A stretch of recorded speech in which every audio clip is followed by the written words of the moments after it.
Book 3, Chapter 76, Refraining from Unlawful Food. Vasishta continued.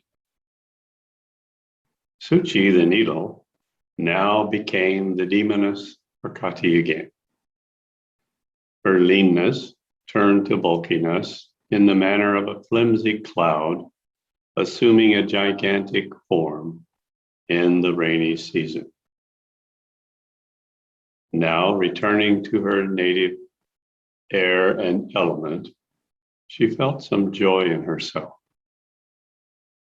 But she renounced her fiendish nature by the knowledge she had gained, like a snake throws off its old skin. There, seated in her lotus posture, she continued to reflect on her future course. Relying on the purity of her new life and faith, she remained fixed as a mountain peak.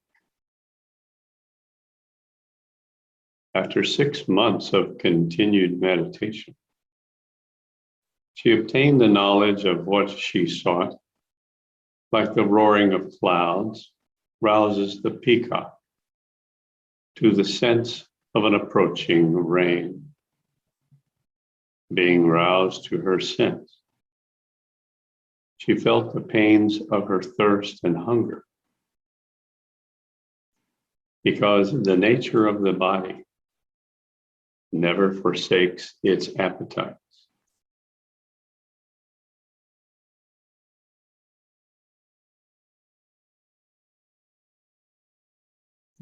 As long as it lasts in the same state.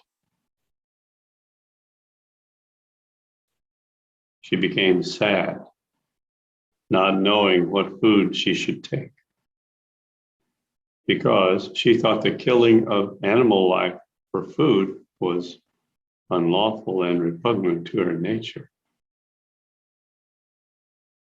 Food forbidden by the respectable and unobtained by unjust means must be rejected, even at the expense of one's valuable life. If my body, she thought, should perish for lack of lawful food, I will not transgress the law for that. The guilt lies in sustaining my own life by taking unlawful food. Whatever is not obtained according to the customary rules of society is not worth taking. If I should die without proper food or live upon improper fare, it amounts to the same thing, whether I live or die.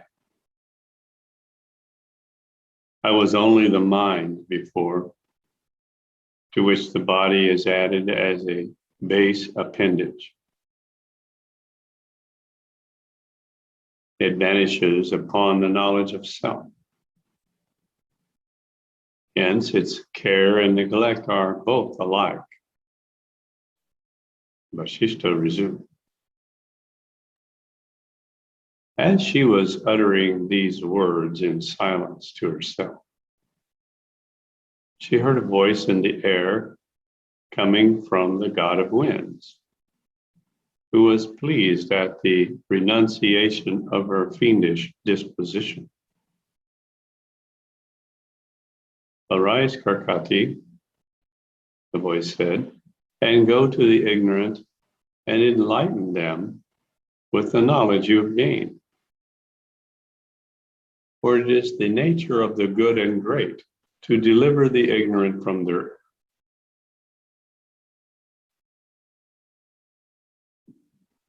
Whoever does not receive this knowledge of unlawful food from you,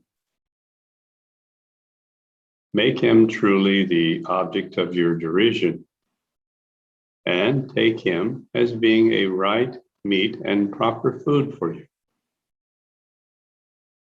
On hearing these words, she responded, "I am much favored by you, kind God." So saying, she got up and descended slowly from the height of the craggy mountain. Having passed the heights, she came to the valley at the foot of the mountains. From there, she proceeded to the homes of the Kirata people, who inhabit the lands at the bottom of the hills. She saw those places abounding in provisions of all sorts, such as humans and their cattle with their fodder and grass. There were vegetable as well as animal foods, with various kinds of roots and plants. These were eatables and drinkables also, with the flesh of deer and fowls and even of reptiles and insects. The nocturnal fiend then walked her way under the shade of the deep darkness of night. In her form of the dark mountain of Anjanagiri, unperceived by the inhabitants, she went towards the homes at the foot of Himalayas. Chapter 77. Prakriti travels to the land of the Kiratas, sees a king and his minister, and debates food. The Shishta resumed. A deep, dark night, black as ink, and as thick as tangible pitch, covered the homes of the Kiratas. The sky was moonless and overcast by a veil of dark clouds. The woodlands were hidden by tamara trees, and thick masses of black clouds flew about in the air.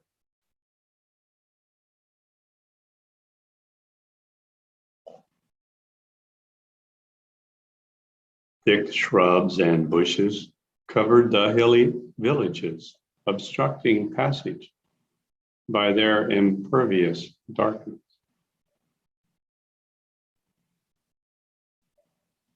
The flitting light of fireflies gave the homesteads an appearance of a bridal night. The thick darkness spread over the compounds of houses, shut out the passage of the light of lamps, which made their way through chinks in the houses where they were burning. Karkati saw a band of female Vyashjagos dancing about her as her companions. She became motionless as a block of wood on seeing giddy Vitalagos moving about with human skeletons in their hands. She saw antelope sleeping by her, and the ground matted over by thick snowfall. The breeze gently shook drizzling drops of dew and frost from the leaves of trees. She heard frogs croaking in the bogs and night ravens cawing from the hollows of trees. The mingled noise of happy men and women came from inside the houses. She saw phosphorescent light burning in swamps with the luster of portentous meteors. She found banks and streams thick with thorns and thistles, growing by their sides and washed by the waters gliding below them. She looked above and saw groups of stars shining in the firmament. She saw the forest about her, the breeze shaking their fruit and flowers. She heard the alternate and constant cries of owls and crows in the hollows of trees. She listened also to the shouts of robbers in the outskirts and the wailings of villagers at a distance. Foresters were silent in their native woods, and citizens were fast asleep in the cities. Winds were howling in the forest, and birds were at rest in their woodland nests. Furious lions lay in their dens, and deer were lying in their caves. The sky was full of frozen dew, and the woodlands were all still and quiet. Lightning flashing from dark ink clouds resembled the reflections of rays from the bosom of a crystal mountain. The clouds were as thick as solid clay, and the darkness was as stiff as if it needed a sword to cut it. Blown by the storm, dark clouds fled in the air like the dark Anjana mountain. Then deluged a flood of pitchy rain like a waterfall from the bosom of a mountain. The night was as dark as the pit of a coal mine, and as jet black as the wings of the black bee. The whole landscape, lulled to sleep, appeared like the world lying submerged under ignorance. In this dreadful dead of night, in the area inhabited by Kiratas, she saw a king and his minister wandering together in the forest. The king was named Vikrama, and he was as brave and valorous as his name and conduct implied him to be. He came out undaunted from within the city after the citizens had fallen fast asleep.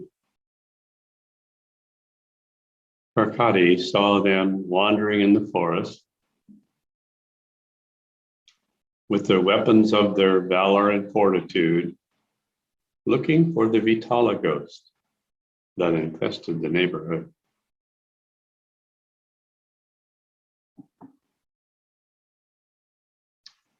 Seeing them, she was glad to think that at last she had found a proper food. But she wanted to know beforehand whether they were ignorant folks or had any knowledge of their souls, or whether their weariness under the burden of their bodies had exposed them to the dangers of the dark night. The lives of the unlearned, she thought to herself, truly are damned in this world and the next.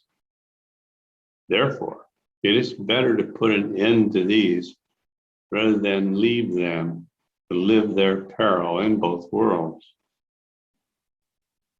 Without spiritual knowledge, life of the ignorant is death. Physical death is preferable because it saves the dying soul from further accumulation of sin. It is the primeval law ordained by our prime father, the lotus-born Brahma, that ignorant souls and those without knowledge of themselves should become food of the henius. Therefore, there is no harm in my feeding upon these two persons who have offered themselves for my food. It is silliness to allow an easy prize or a proffered gift slip from the hand. But if they prove to be men of good and great souls, then in that case I cannot feel disposed of my own nature to put an end to their valuable lives. Therefore, I must test them to see if they possess such intelligence. If so, I will incline to make them my food because I feel adverse to molesting the intelligent. For those who expect to have true glory and real happiness throughout their lives on earth, must always honor the learned with gifts adequate to their parts and desires. I should rather suffer my body to perish with hunger than destroy the intelligent for its support. The soul derives more satisfaction from the counsels of the wise than bare life without knowledge can possibly afford. The learned are to be supported.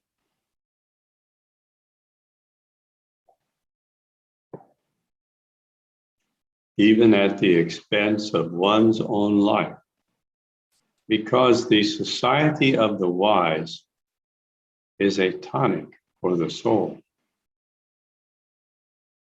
Though death should deprive us of our bodies. If I, a man-eating Rakshasi, am so favorably disposed to the preservation of the wise, then what reasonable man is there who must not make a breastplate for the wise for himself? Of all embodied beings that move about on the surface of the earth, it is only the man of profound understanding who sheds his benign influence like cooling moonbeams all around him. To be despised by the wise is death, and to be honored by the learned is true life. Only the company of the wise makes life bring forth its fruits of heavenly bliss and final beatitude.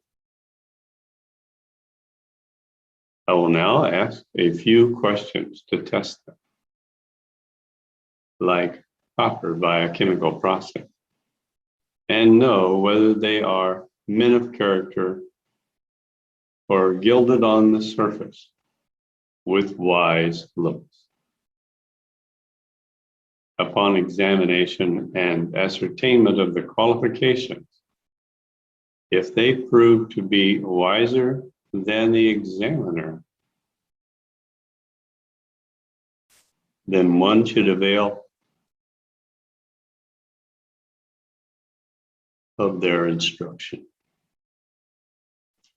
Otherwise, there is no harm to make an end of them as they best deserve.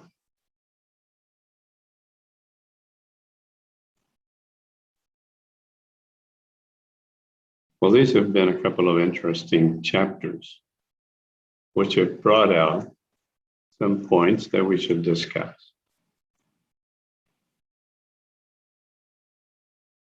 First, in chapter 76, the concept of refraining from unlawful food.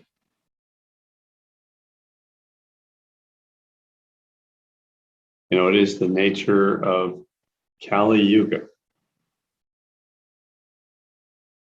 that all human beings who live in this yuga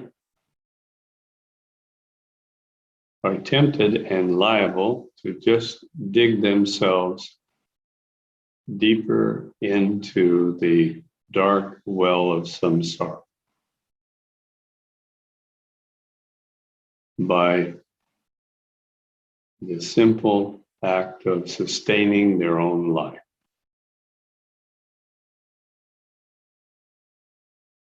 The common food of Kali Yuga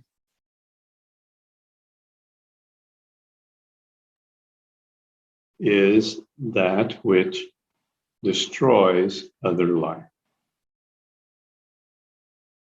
And the destruction of other life to maintain one's own life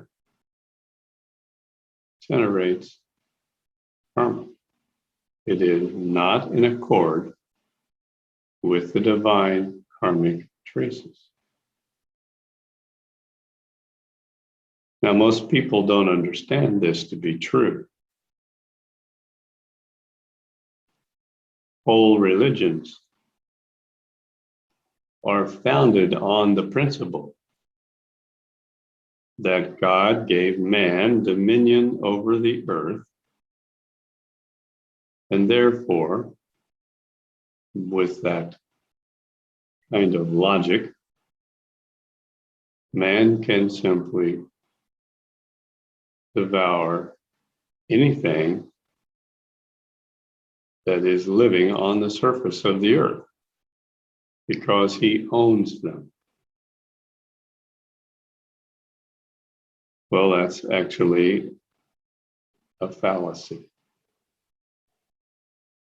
It is not that the Bible is speaking untruths, but that people are interpreting it incorrectly.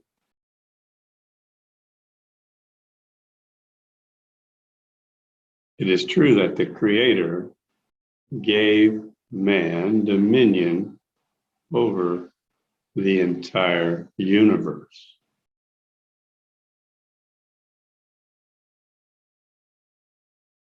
The entire universe was created for the human being.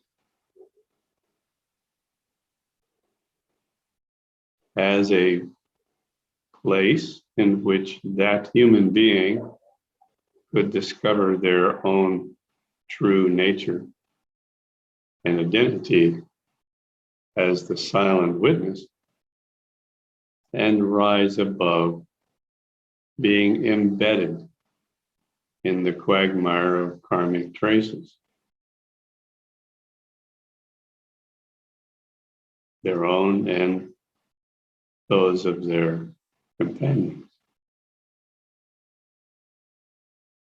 So when we're born in a human body, we get that body through a mixture of the human bodies of our parents. We inherit their DNA. And that DNA that we inherit comes complete and wrapped in the karmic traces of the parents. So we literally inherit the sins of the father. We literally inherit the karma of our parents. That means the karma that we have to deal with in this lifetime. Whatever it is, maybe our body is not very healthy. Maybe our body is even deformed, does not function properly at all. It's all caused by karmic traces. And in the level of the physical body, it's the karmic traces in the physical realm. Because we have several bodies. The physical body being the most expressed and the one that interacts in the physical realm. And the karma in that physical body is physical. It is literally contained within the DNA. And it's contained in the DNA as like fragments of dirt, fragments of foreign substance that clog the DNA. Now, DNA, when you get down to the basis of it and look at it under high magnification in a microscope, you see what the chromosomes look like.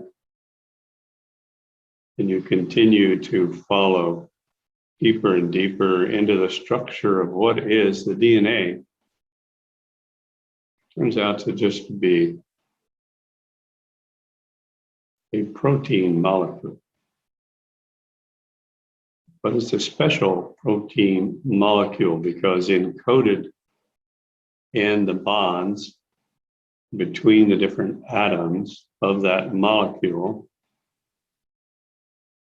is a sequence, and that sequence is exactly like a computer program that makes your computer do something useful. Without the computer programs on your computer right now, whether laptop or smartphone, it would just be an inanimate, dead object. It wouldn't be capable of doing anything. By following the sequencing in that computer program, the screen lights up. You see things on the screen. Connections are made, causing sounds to come out the speaker, and you hear my voice. You're able to join the Zoom conference. Well, those computer programs are very much like the DNA. Now, in computer programming language, when a program fails to do what it was intended to do, there's a very old saying that harkens back to something that originally was true. There's a bug in that program. And quite literally, it used to be that computers could fail as the result of an insect crawling around on the circuit board. And basically, I began first dealing with computers when that was a threat. So this phrase, there's a bug in the program, used to literally mean there was some dirt or some insect crawling about on the circuit board of the computer, causing with its own body the circuits to be short-circuited, and for the program that was installed in those circuits to fail to operate properly. So then it evolved into actually human beings programming the computers, and when they don't function properly, they commonly say, there's a bug in there, and let me go fix it. Then they analyze the program and figure out what was done incorrectly, and they correct it, and the program works correctly. The operators of the programs that allow our computers to work in the first place, called operating systems, are constantly sending updates to our computer to fix things that are wrong in the programming updates. And if we don't take those updates after a while, our computers fail to operate properly because the errors in the programming tend to compound. And eventually, the computer freezes and won't operate at all. We get the blue screen of death. Well, that's what happens, of course, in our own physiology as human beings. Eventually, we inherit enough karmic traces in the form of distortions in the DNA that we're born perhaps without legs and we cannot walk.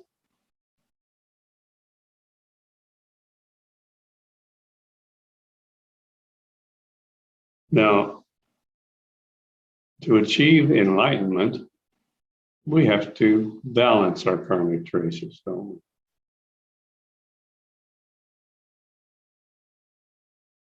And as we encounter people who are apparently enlightened, we see that they don't look very much different now than they did before they were enlightened.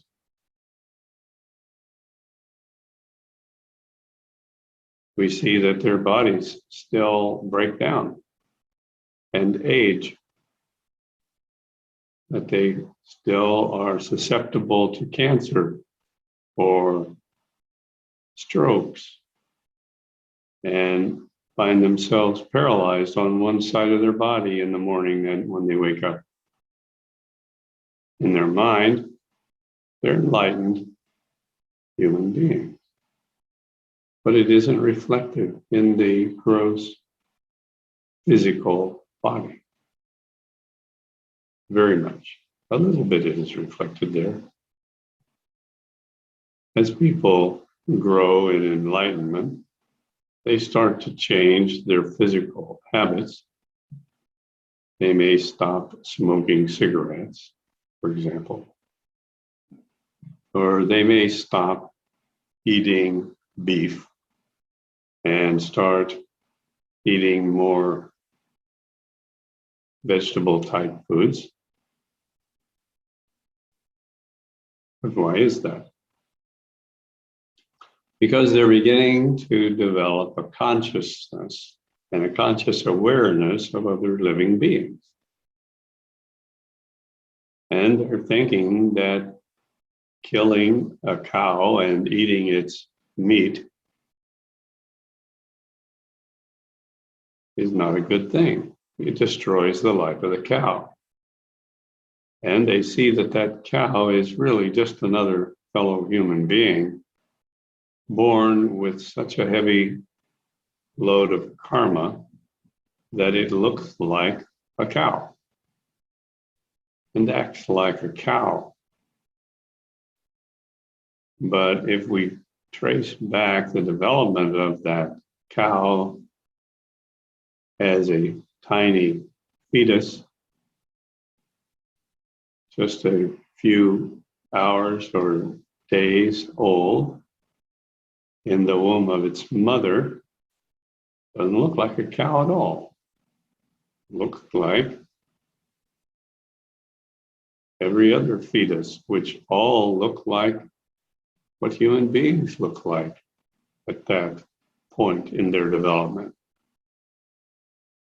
So we reason, wow, if I eat this cow, it's like eating another person, even like cannibalism. It's very repugnant to me. I don't want to do it. So we stop eating animal for our food.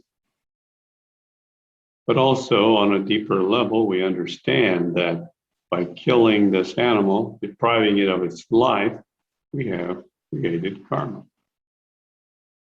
Now, before we rose to perhaps level of consciousness 250, 300, thereabouts, we didn't see anything wrong with eating dead cow muscles, eating the meat of animals. Huge entire societies, billions of people. They just don't see anything wrong with that. That seems normal. They don't think about it. Now they do, for the most part, draw the line in eating another human being. Except even in some cultures, that's okay. But it's interesting what happens when a culture is involved in cannibalism.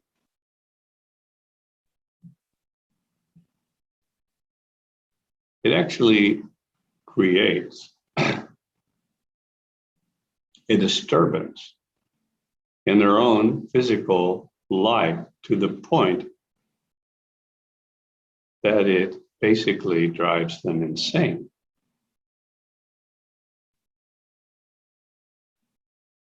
There are some cultures that are cannibalistic, and scientists have studied these cultures. And they find that a great many of the people, not everyone, literally become insane after a while. They're not able to even function as a normal human being. They develop all sorts of neurotic conditions. And they had no idea that it is due to consuming the DNA of other human beings as their food. Now, some, of course, don't have this reaction, but some do. It's quite interesting. But actually, if we went even further in the study, we'd find that even what appear to be normal human beings that spend their lives consuming the animal food, killing and eating the animals, degenerate over time and become more coarse and less human-like as the years pass, because they are literally creating more and more karma with every meal. Every time they participate in the eating of the animals, they're creating karma. They're digging themselves deeper into the hole of the well of samsara that is Kali Yuga. And it's more and more difficult for them to have even the slightest inclination to meditate or look deeply within their own lives and discover the silent witness.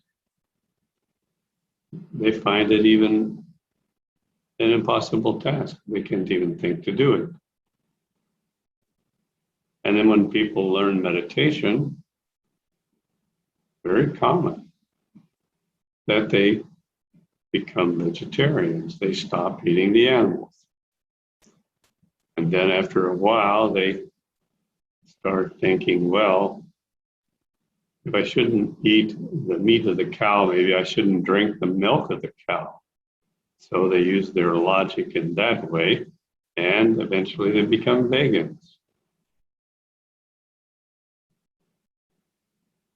And it kind of stops there normally with logic, unless they're at a much higher level of consciousness, because they're not seeing the life connection between themselves and the vegetables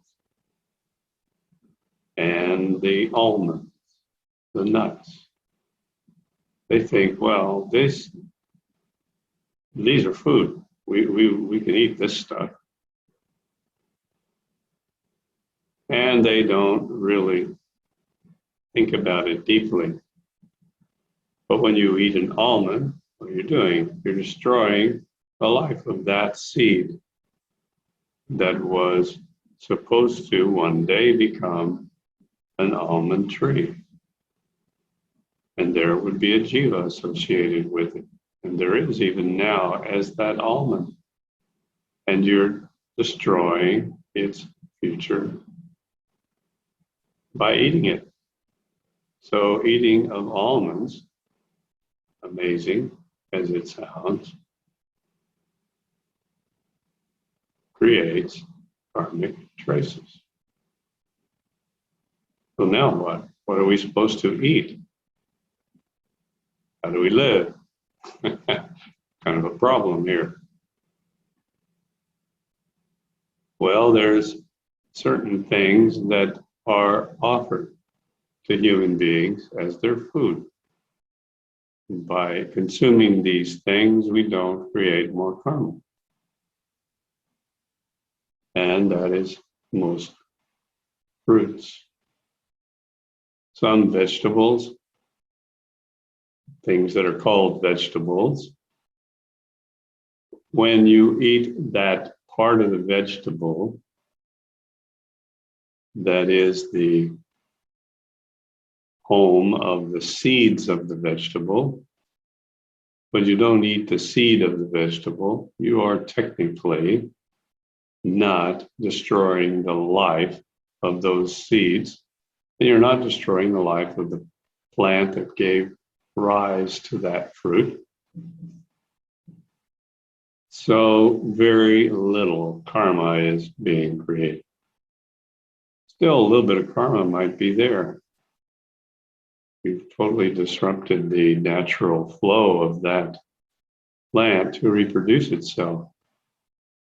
And those seeds are going to have a pretty hard time germinating, laying in the bottom of your garbage can. They'd do a lot better if they were laying out in a field somewhere. Might turn into another zucchini plant, for example. So it is possible to engineer your life around eating only fruits. Now, if you transition from eating the typical Kali Yuga diet to eating fruit only in one day, today I eat only fruit. Very soon, you become extremely thin and emaciated, and you might even die if the only thing you ate was fruit. Why is that? Well, it's because your body has become accustomed to eating this more gross food, and you can't make that transition immediately. You have to make it gradually. And the reason is because you have to transfer, well, there's two reasons. One, you have to transfer the body's ability to sustain itself from the products of digestion of food to pure prana. So you have to take it slowly. But eventually, as an adult, you find not necessary to eat any food at all. And then you're in a state in which you're sustaining your life by connecting directly with the energy of life in the prana body. And you've turned something that was creating lots of karma into a completely harmless and evolutionary process.